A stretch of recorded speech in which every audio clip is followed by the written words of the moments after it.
இந்த வீடியோவில் நம்ம என்ன பார்க்க போறோம்னா, ஹரியானாவில் ஒரு பசு இறைச்சி கடத்தின்னு போனாரு அப்படின்னு சொல்லிட்டு சுட்டு கொண்டு இருக்காங்க. அது மட்டும் இல்ல, அதே ஹரியானாவில் ஒருத்தர் பசு இறைச்சி சாப்பிட்டாருன்னு சொல்லிட்டு 26 வயசு இளைஞனை அடிச்சே கொண்டு இருக்காங்க. இதே மாதிரி மகாராஷ்டிரால ஒரு பெரியவர் ட்ரெயின்ல போயிட்டு இருக்காரு. அவர் பசு இறைச்சி வச்சிருக்கு அப்படின்னு சொல்லிட்டு ஒரு 10-15 இளைஞர்கள் அவரை பயங்கரமா திட்டுறதும் ரொம்ப பேசுறதும் பார்க்க முடிஞ்சது. இங்கு மக்களை பிளவுபடுத்தும் அரசியல் தொடர்ந்து நடந்துட்டே தான் இருக்குது.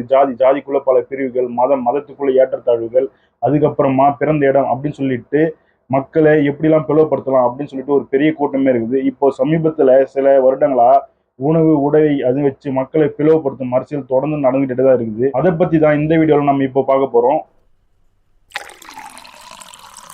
ஹரியானாவில் பசு காவலர்னு சொல்லிட்டு பசு குண்டர்கள் என்ன பண்ணியிருக்காங்கன்னா, ஒரு 4 பேர்கள் அனில் கௌசிக், ஆதேஷ், வருண் கிருஷ்ணா, சௌரு அப்படின்ற ஒரு 4 பசு குண்டர்கள் என்ன பண்ணியிருக்காங்கன்னா, அவங்களுக்கு ஒரு தகவல் கிடைச்சிருக்கு.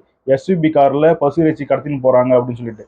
அந்த தகவலை வச்சுக்கிட்டு இவங்க என்ன பண்றாங்கன்னா, ஒரு காரை துரத்துறாங்க. அந்த கார்ல போறவங்க என்ன பண்றாங்கன்னா, நம்மள யாரோ துரத்துறாங்க அப்படின்னு சொல்லிட்டு இன்னும் வேகமா ஒரு 19 வயது இளைஞன் வேகமா வண்டி ஓட்டுறாரு. அப்படி ஓட்டும் போது இந்த கார் தான் வேகமா போகுது, இதுதான் பசு இறைச்சி கடத்தின்னு போறாங்க அப்படின்னு சொல்லிட்டு 2 முறை துப்பாக்கி வச்சு சுடுறாங்க.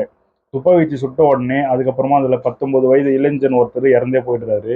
அது மட்டும் இல்ல, அதே ஹரியானாவில் புலம்பெயர்ந்த தொழிலாளி மேற்கு வங்காளத்தை சேர்ந்த சபீர் என்ற 26 வயது இளைஞன் அவரை பீப் சாப்பிட்டாருன்னு சொல்லிட்டு அவரை அடிச்சே கொண்டு இருக்காங்க. இதெல்லாம் கேட்கும்போது ரொம்ப கொடுமையா தான் இருக்கு. அதே மாதிரியே மகாராஷ்டிராவில் உள்ள கல்யாண் பகுதியில் ட்ரெயின்ல ஒரு பெரியவர், இஸ்லாம் சமூகத்தை சேர்ந்த ஒரு பெரியவர் ட்ரெயின்ல போயிட்டு இருக்காரு.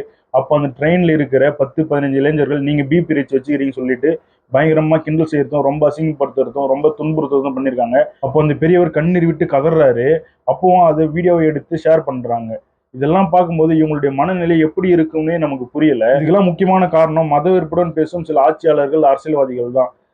என்னன்னா, சட்டமன்றத்திலே இமான்தா பிஸ்தா என்பவர் மத வெறுப்புடன் பேசுறதை நம்ம பார்க்க முடியுது. முக்கியமா இந்த பசு காவலர்கள் சொல்ற இந்த பசு குண்டர்கள் ஒண்ணு தெரிஞ்சுக்கணும். என்னன்னாக்கா, குஜராத்ல தான் அதிகமா பசு இறைச்சி ஏற்றுமதி செய்யப்படுதா சொல்லப்படுது.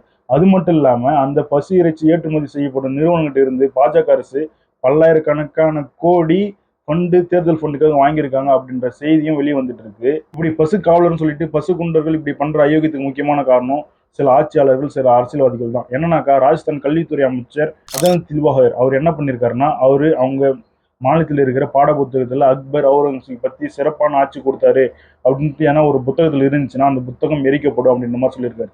அது மட்டும் இல்லாம அக்பர் ஒரு ஆக்கிரமிப்பாளர், அக்பர் ஒரு ரேபிஸ்ட் அப்படின்ற வார்த்தைகள் எல்லாம் அவர் சொல்றதை நம்ம பார்க்க முடியுது.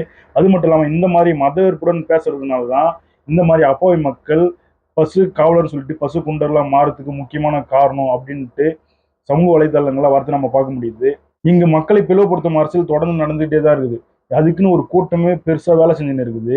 என்னன்னாக்கா, இங்க தயிர் சாதம் சாப்பிட்றவங்களே ஒரு மாதிரி தான் பாக்குறாங்க, இங்க பீப்பும் சாப்பிட்றவங்களே ஒரு மாதிரி தான் பாக்குறாங்க. அதனாலதான் மக்களை எப்படிலாம் பிளவுபடுத்தலாம் அப்படின்னு சொல்லிட்டு ஒரு கூட்டம் உழைக்கிறது நமக்கு நல்லாவே தெரியுது. ஏன் இங்க மக்களை பிளவுபடுத்தும் அரசியல் தொடர்ந்து நடந்துகிட்டே இருக்குதுனாக்கா, இங்க சில அரசியல்வாதிகள் சர்வே பண்றதுக்கு. இது ஒரு சின்ன ஸ்டோரி சொன்னா உங்களுக்கு புரியும் நான் நினைக்கிறேன். சின்ன வயசுல நம்ம ஒரு கதை சொல்லியிருப்பாங்க, நம்ம பாட புத்தகத்திலேயே வந்திருக்கும். என்னன்னாக்கா, ஒரு 5 பசுமாடுகள் ஒன்னா இருக்கும், ஒரு சிங்கம் பார்க்கும் அந்த பசுமாட்டை சாப்பிட. ஆனாக்கா எப்படியும் சாப்பிட முடியாது அப்படின்னு சொல்லிட்டு அந்த சிங்கத்துக்கு தெரியும். அதனால அந்த சிங்கம் என்ன பண்ணுனாக்கா, ஒரு நரியை அனுப்பி அந்த 5 மாடுகளையும் பிரிக்க சொல்லணும். அந்த 5 பசுமாடுகளையும் பிரியும் போது இது ஒன்னா அடிச்சு சாப்பிடும். ஏன்னாக்கா ஒன்னா இருந்தாக்கா கண்டிப்பா அந்த பசுமாடுகள் அந்த சிங்கத்தை கொன்றும். அப்படி இருக்கும் பட்சத்துல இது தனித்தனியா பிரிஞ்சாதான் சிங்கத்துக்கான உணவு கிடைக்கும். அதேதான் அரசியல்வாதிகள் நமக்கு பண்றாங்க. இங்க ஏன் நீங்க தயிர் சாதம் சாப்பிட்றீங்க அப்படின்னு சொல்லிட்டு ஏளனமும் கேட்க கூடாது. இங்க ஏன் நீங்க பீப் சாப்பிட்றீங்க அப்படின்னு சொல்லிட்டு அசிங்கமாவும் பார்க்க கூடாது.